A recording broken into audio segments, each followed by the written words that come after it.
পড়াশোনার জন্য সারা পৃথিবীতে যতগুলো সিস্টেম আসছে তার মধ্যে যদি আমি বলি নাম্বার 1 সিস্টেম সেটা হচ্ছে হাফেজি পড়ার সিস্টেম। কিভাবে সেটা বলি, যে কোনো শিক্ষার্থী যে কোনো সময় সেরা স্টুডেন্ট হতে পারে। আজকের ভিডিওটা অনেক গুরুত্বপূর্ণ, এই জন্য আপনাদের সামনে তুলে ধরেছি। গুরুত্বপূর্ণ ভিডিওগুলো দেখার জন্য আপনাদের কাছে অনুরোধ, আমার ভিডিওর স্ক্রিনে ভিডিওটা দেখুন, গুরুত্বপূর্ণ ভিডিওটি। পড়াশোনার জন্য সারা পৃথিবীতে যতগুলো সিস্টেম আসছে তার মধ্যে যদি আমি বলি নাম্বার 1 সিস্টেম সেটা হচ্ছে হাফেজি পড়ার সিস্টেম। কিভাবে সেটা বলি, যে কোনো শিক্ষার্থী যে কোনো সময় সেরা স্টুডেন্ট হতে পারে। জাস্ট একটা ফর্মুলা লাগবে, একটা ফর্মুলা। সেই ফর্মুলাটা কি? ধরা যাক সে আজকে থেকে পড়া শুরু করছে, আজকে থেকে সে পড়ছে, এখন যা পড়বে জাস্ট 1 ঘন্টা পরে কিন্তু 56% জিনিস সে ভুলে যাবে, একদিন পরে 70% ভুলে যাবে, এক সপ্তাহ পরে 80% ভুলে যাবে। তার মানে আমরা যা কিছু পড়ি, যা কিছু শুনি, 80% জিনিস 7 দিন পরে নাই।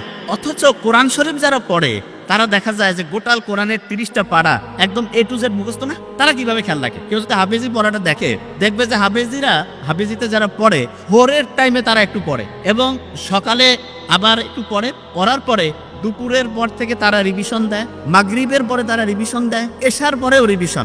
সারাদিনে যে টাইমটা তারা পড়ে ক্যালকুলেশন করলে দেখা যাবে 70% থেকে 80% টাইম তারা রিভিশন দেয়, 70 থেকে 80% টাইম তারা শুধু রিভিশন দেয়। এবং ইন্টারন্যাশনালি বলতেছে যে একটা স্টুডেন্ট অসাধারণ হবে যদি সে দৈনিক যে পরিমাণ টাইম পড়ে তার 70% টাইম সে যদি রেগুলার রিভিশন দেয় তাহলে সে অসাধারণ স্টুডেন্ট হবে। এবং একটা স্টুডেন্ট যখন হচ্ছে যে হাফেজি পড়ে তখন তার ব্রেইনের মধ্যে কিন্তু একটা আলফা ওয়েভ তৈরি হয়, আলফা ওয়েভ।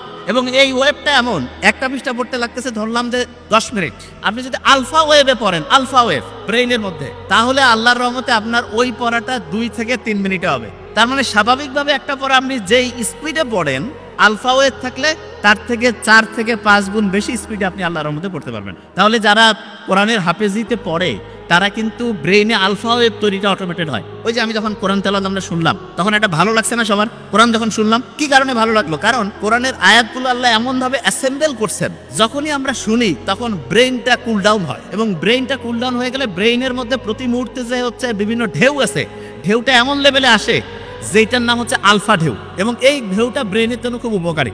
দেখেন সায়েন্স যে আবিষ্কার হচ্ছে, আপনারা দেখবেন কোরআনে একটা আয়াত আছে যে উটকে আমি কেমনে বানাইছি এটা কি তোমরা দেখবা না? উট তা কিছুদিন আগে আবিষ্কার হইলো যে উটের যে চোখের পানি আছে না, এই চোখের পানির মধ্যে এমন এক রকমের মেডিসিন আছে যেটা প্রায় 30 রকমের সাপের যে বিষ সেটাকে নিষ্ক্রিয় করতে পারে। ওই যে রাসেল ভাইপারের নাম শুনলাম না, খুব আলোড়ন সৃষ্টি করছিল। সেই রাসেল ভাইপারের যে বিষ ভয়ঙ্কর, মুহূর্তের মধ্যে মানুষকে ধ্বংস করে ফেলে, সেই বিষকেও নিষ্ক্রিয় করার ক্ষমতা বিজ্ঞানে দেখছে যে উটের যে চোখের পানি সেটার মধ্যে আছে। আল্লাহ যে বলছে যে উটকে আমি কিভাবে বানিয়েছি সেটা কি তোমরা দেখবা না? কি অসাধারণ! আল্লাহর কথাগুলো এখন বিজ্ঞানীরা দেখতেছে, যা কিছু বলে গেছে প্রত্যেকটাই সায়েন্সের সর্বোচ্চ লেভেলে।